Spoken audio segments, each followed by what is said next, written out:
Hey guys, see if I can cut some of this glare out.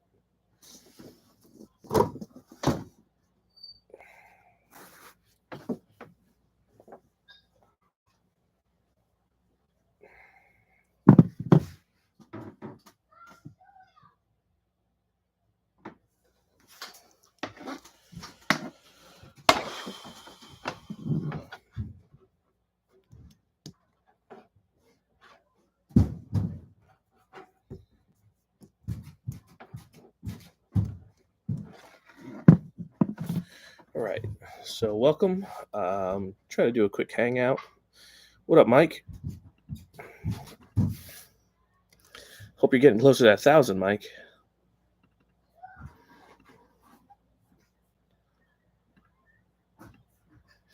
So I just wanted to really go live today to talk about a few items and nothing crazy, but all right, nice man. You only got 29 to go. Yeah. So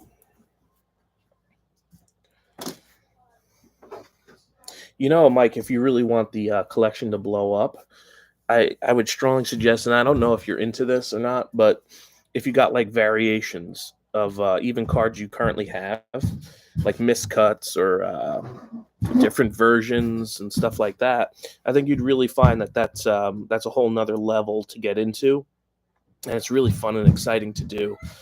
Like blank backs, blank fronts. I mean, Don Mattingly played from the 80s into the 90s, so there's gonna be a lot of that. Nice. All right, man. Hope it's a really nice one. Waxman, what up, buddy? You got it. Anything, man. Don't worry about it. But yeah, I mean, I recommend to anybody who's a player collector to really try that. It's a whole nother. Let's see if I can. This glare is going to be annoying, so I apologize about that. But no, I recommend to anybody who's player collecting, especially if you're players from the 80s or 90s, to try that out and to nice. All right, he found some cards in his attic. Nice, Wax. Anything cool? But yeah, it's just a whole nother layer to and then when you see, like, I put mine in pages in my binder, and when you see the variations next to each other, it's really rewarding. Matter of fact, hang on one second.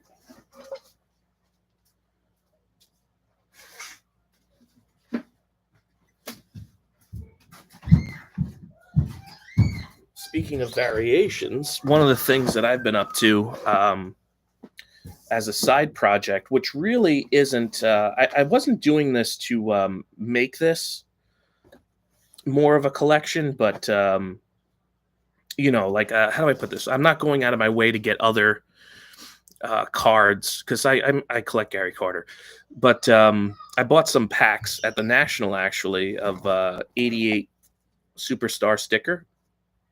And one of the things I was putting together is all the variations from that set. So if you see this right here, I got 2 rows inside this box, and the 2 rows represent all of the variations I've been able to find so far.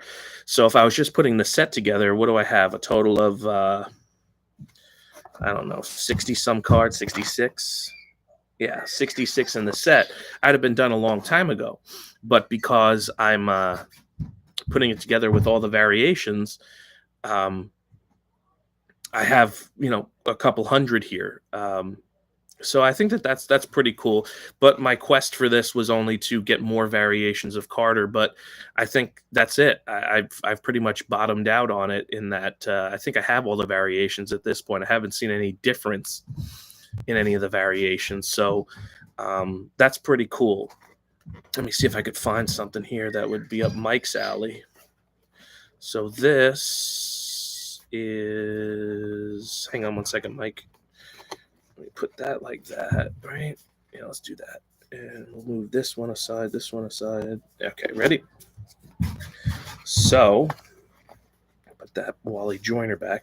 So these are representing just the Don Mattingly fronts and all the different backs of Don Mattingly, not including the All Star foil back. So there's bound to be other ones with him where there's foil back variations, but these are just the Don Mattinglys with him on front. And so it's 1, 2, 3, 4, 5, 6, 7, 8, 9. So I have 9 with him on the front, and there may be more. I found as many as like 12 differences for some players. Not some players are less, like 4, 5.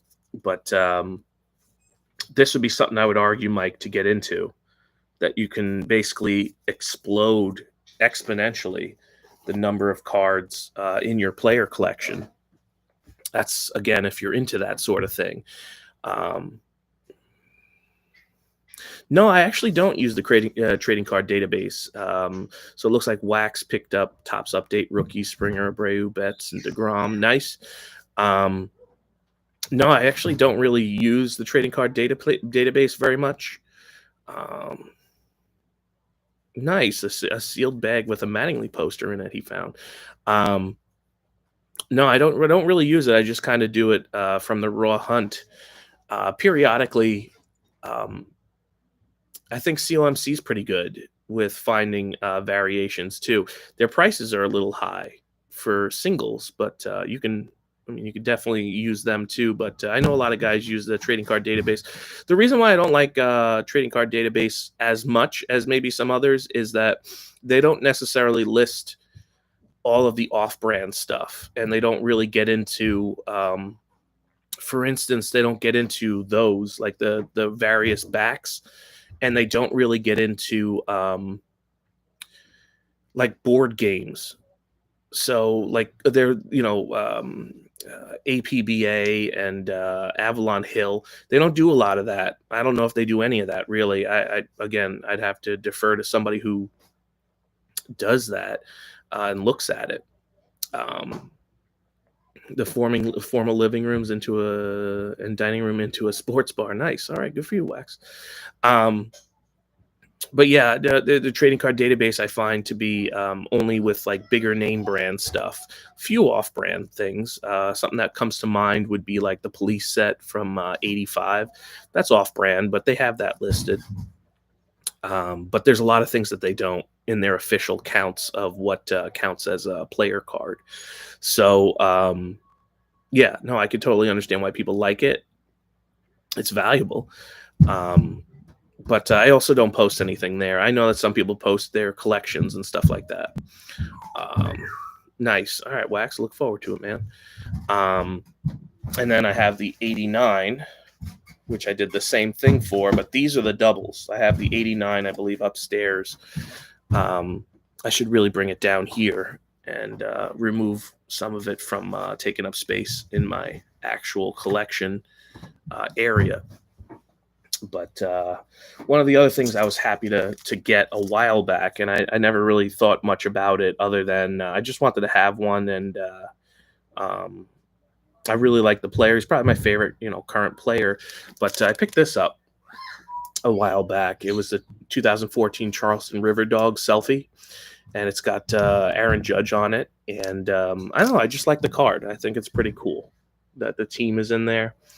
And I'm just happy to have that. I'm content with that card to not really go any further with Aaron Judge. I tried to pick up some items for my youngest son if he gets into baseball, and I figured Aaron Judge would be a good player to have locally. But obviously prices are crazy. They weren't that bad a year and a half ago when people were writing them off. But yeah, so I was happy to find take care, Wax, man. You got it. But I also wanted to get into the idea that I think a lot of people don't think about when they think about this community is the normalcy it brings. That I know for a lot of people that, as the week goes on, you can get lost in work, and you can, you got to find that balance, family life, work life, stuff like that. And it's nice when you can almost tell the week by who's going live on scheduled days that they have. Like for instance, Fridays, I know Eloy does, his auctions, and I really enjoy those. Um, so that's nice on a Friday to end the week, chatting with people. I know he does a lot of more of the modern stuff, and that's cool. I like being there, and he's got a lot of nice stuff at nice prices. And then on Saturday, of course, you have Jimmy Guns, which is always a pleasure to hang out with everybody there. Which I don't really see a lot of those people other than at Jimmy, so it's nice to catch up with a week in between. And obviously, Eloy and Jimmy won't go live every week because they have other things to do too. But on Tuesdays, I know Mike O does his live sale, and it's just nice that you can have like a rhythm to the week by going to the different sites, and I think that's really nice. And I think all these guys deserve a nice little thanks for keeping everything normal and keeping everything flowing. And I think that for this, I call the YouTube the hobby within the hobby. I think it's really meaningful that they do that, and I think that's great. um they just have like these pillars that you can count on each week, and I think that that's again really great. I thank them for it. And whether they realize it or not, they're creating a like a normalcy within this hobby, within the hobby. So I just wanted to really come on and say that I think that that's a great thing. I'm really grateful to have met a lot of people. I'm not really huge into social media, but my Facebook, I know a lot of it is crowded with people I've met from here on YouTube, and I think that's great. That you can expand your friend networks and stuff like that with people that you would have never met had you not experienced this. And I just I thought about making videos years and years back, but never really gave it much credible thought. And then I just decided to try it, and it's just been rewarding. Obviously, you're not going to get along with everybody you meet, but as long as you keep it cordial, it's pretty cool. um, I also find it fascinating that there's not a lot of people out there that collect sports cards per se, and then there's people out there that they don't necessarily collect sports cards, but they collect jerseys and stuff. So you get to see what other people are collecting and how they're doing it, and you find it fascinating who people collect, why they collect. And then there's other people that are just very eclectic. They collect a little bit of everything.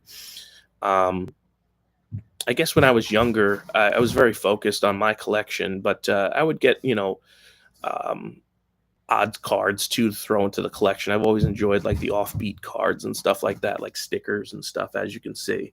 But it's just a fun way to, I don't know, meet people and have some fun and discuss things. Because you can't, in your average normal friendship circles, not many people are going to be interested in talking about baseball cards because it's just not as popular as it once was. And then plus you got to hit maybe a sports fan, and not everybody watches sports, or not everybody likes the sport you like. um no, I really haven't had much interaction with Big Scott 35, Mike, but I know he's a good dude, and I believe he also likes Gary Carter too, which is cool.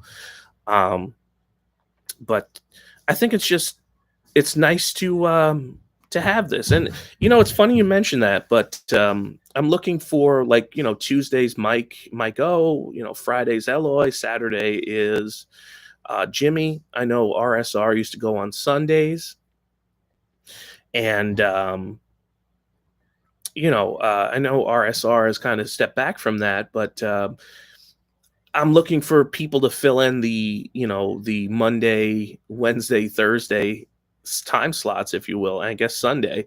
I know, our friend Gary, who Crazy for Cardboard, used to do a lot with the cards, and he's been moving around a bit, and he's doing a lot of prospecting and stuff like that. Okay, Mike. So maybe that's a place to be on Sundays then. I don't know if I'm going to find any Carter in his show simply because he collects them, but it might be a nice spot to settle in on a Sunday to check out. But I just basically wanted to say I think it's really nice, and I think we have a nice little community here. I've been putting a lot of serious thought into seeing if I can gather people in the New York metro area, around the city. I guess Lower Westchester, Long Island, New Jersey, and seeing if we can kind of get to a sports bar or something around the holidays to meet up and maybe some trading, maybe just hanging out and having some laughs. But it might be fun to start something like that where there was like a holiday get together on a weekend. Doesn't have to be on the holiday weekend, of course. I mean, that's going to be busy, but maybe a weekend before or a couple of weekends before.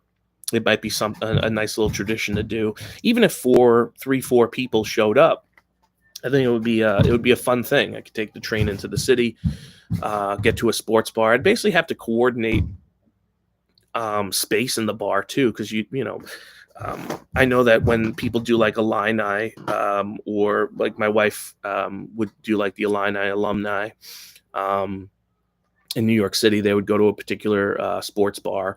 Everybody would get together and watch an Illinois football game, and they basically talked to the bar and said, "Hey, we want to watch a game. Can we have a little spot?" And 20, 30 people would show up. It was really cool. Something similar maybe we could do with the hobby, where we could have like a little holiday gala or something like that, where people could get together, bring some cards, exchange stuff. I have no problem, giving away cards that I don't collect, and just giving them to the people that want them, because why am I holding on to them if I don't really do anything with them in particular? So I think that would be fun to do. Where people can almost make a little exchange and, just hang out and have some fun.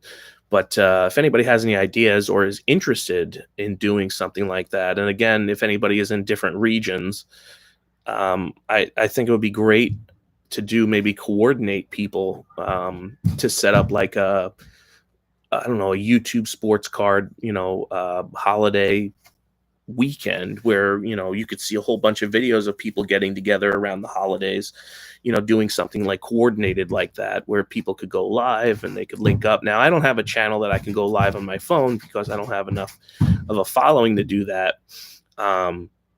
It'd be nice to reach 1,000 at some point so I could go live from my phone, but right now it's just not a possibility. I'm probably not dragging my computer to the city to do that. But it's just a thought. So anybody who's watching this, if you have any thoughts or opinions on that, or if you're interested in doing that and you live within the region that I do, again, the greater New York area, that could be something fun.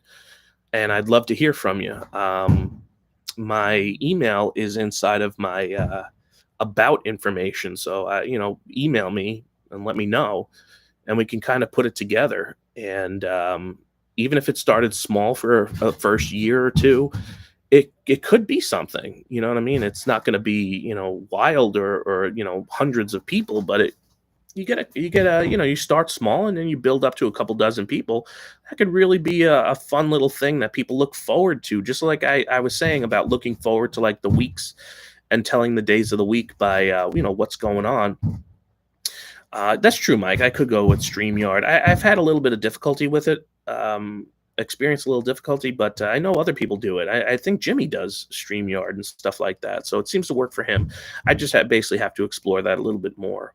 But it'd be something cool that maybe we can, like, grassroots. I'm not one of the bigger channels, but it'll be like a grassroots thing where it starts out and we can kind of do like a holiday thing.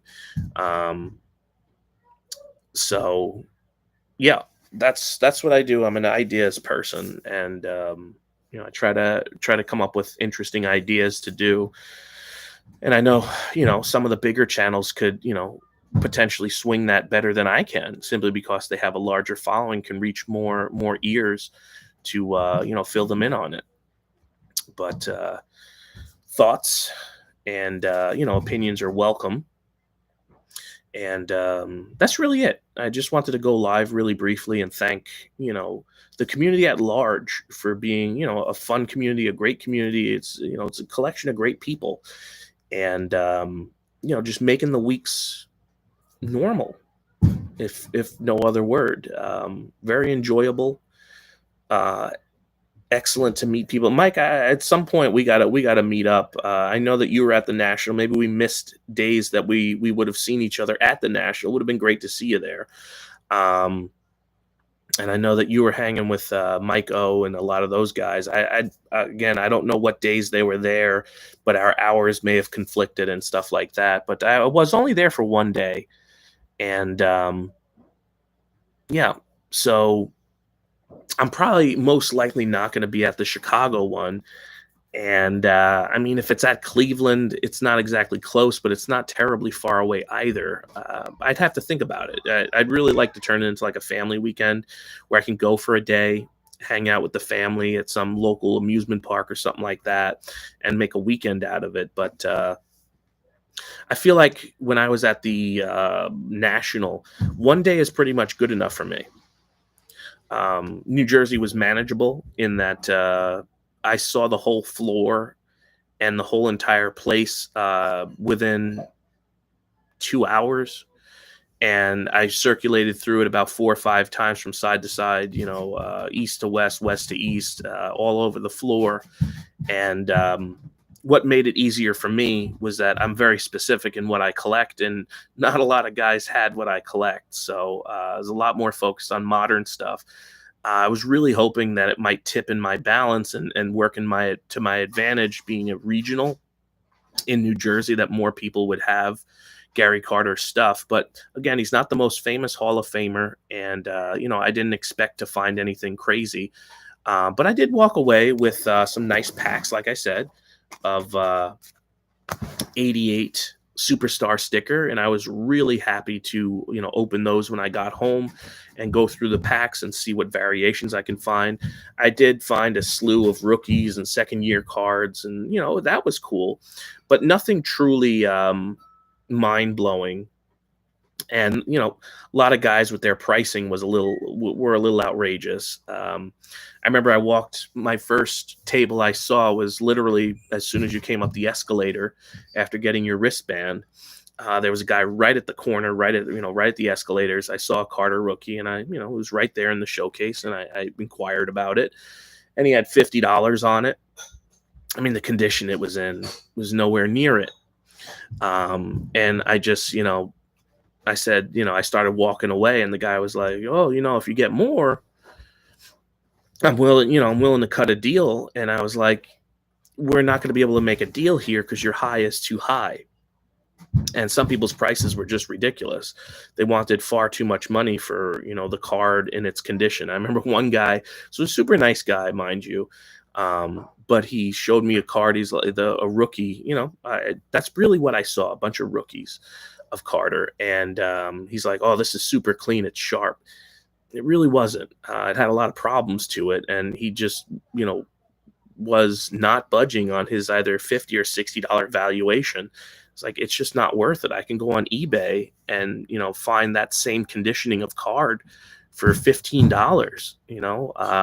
Another guy's table I went to, he had a couple of rookies, and, I said, "What's the price, on all of them?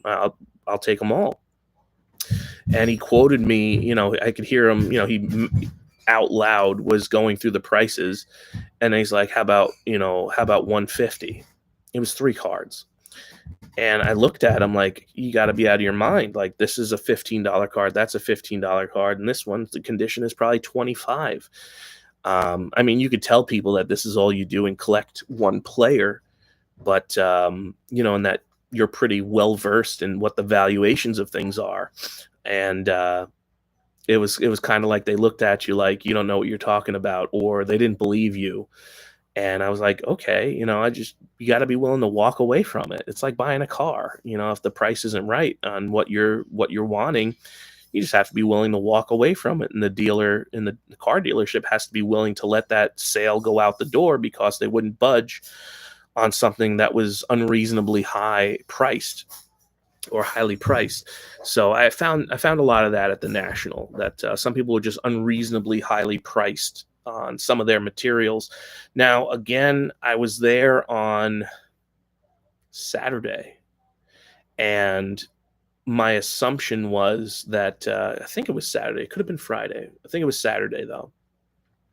And my assumption was that they try to get the higher prices on the earlier days, and then as Sunday rolls around, maybe it was Friday. I can't remember anymore.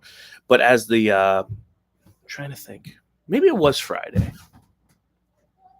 Maybe it was Friday. It had to have no. It had to have been Friday, and maybe that's why I ran into some brick walls too. Is that people were expecting that you get your higher prices on Thursday and Friday, and then by Saturday maybe stuff starts coming down, and then on Sunday they really start bringing the prices down because you got to carry all that stuff back home.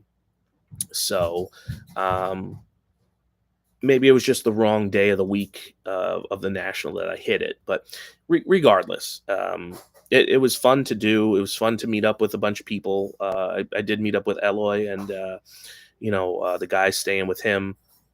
And I was going to stay with Eloy, but I got really homesick. To be really honest with you, wanted to see my family, especially after my kids started calling and we were FaceTiming. I was like, I just kind of want to be home. So maybe one day at a National is good for me. And if I was going to shoot for it, maybe a later day at a National would be more suitable for me instead of an earlier day. But yeah, I just wanted to come on really briefly. I guess briefly, this is turning into a half hour. But I just wanted to say thank you to the community at large for being great and gracious. People looking out for each other. I'll hear from people that say, "Oh, I got some cards put aside for you," and they just send off stuff. And when I see something that I can pick up, I do for people when I know that they like something, and I'm able to send it off. I back here on these shelves and over there in my office, I do have some stacks of cards that I've been putting together for people. I just haven't sent anything out. And the other reason I haven't sent them out is I just don't really have a lot to send out. I'd rather give something a little bit more substantial. But it's just really nice in the community that people are looking out for each other. And, when you go to an auction and stuff like that, people are helping each other out at the auctions and doing good things for people, helping them get cards and stuff. It's wonderful. So, again, I can highlight Mike O on Tuesdays. I can highlight Jimmy on Saturdays. I can highlight Eloy on Fridays. But these guys, just off the top of my head, are keeping it normal and keeping everything together. And this is the fabric that ultimately leads to longer lasting friendships and broadening friendships too. So I just wanted to come on and basically say that if you stop and think and look back on all of it, it really makes everything more worthwhile and more fun and more engaging. And there's been times when I wanted to just say, you know, uh, what am I really doing with this channel? I don't really need to show my cards to feel, like I'm doing anything. It's more about I really like the live streams when you can meet people and talk to them, and you can see what's going on. Like Mike, Hitman 23 is quietly pedaling toward 1,000 Don Mattingly's. That's nothing small to put aside. Mattingly's far more expensive than Gary Carter, and for Mike to have nearly 1,000, that's quite a bit of money that he's invested and quietly um, been devoted toward doing. So I think that's wonderful. And he can't pick up Don Mattingly as cheaply as I can Gary Carter. So his task is far harder than mine, with Mattingly also being more popular in the sport and hobby. So it's more difficult for him to do that. And I think that, to recognize that devotion to get to that point is just really awesome. And I'm sure that there's lots of other people out there that, Dustin and Blake. I know Dustin does, Kirby Puckett. It's very hard to get a Kirby Puckett autograph. Um, and I know that these guys are enjoying what they're doing and having some fun, and it's pretty cool. So I guess I'll end here with my son coming down the stairs. But hope everybody's having a great day, and I guess I'll talk to you soon. Take care, everybody. Bye bye.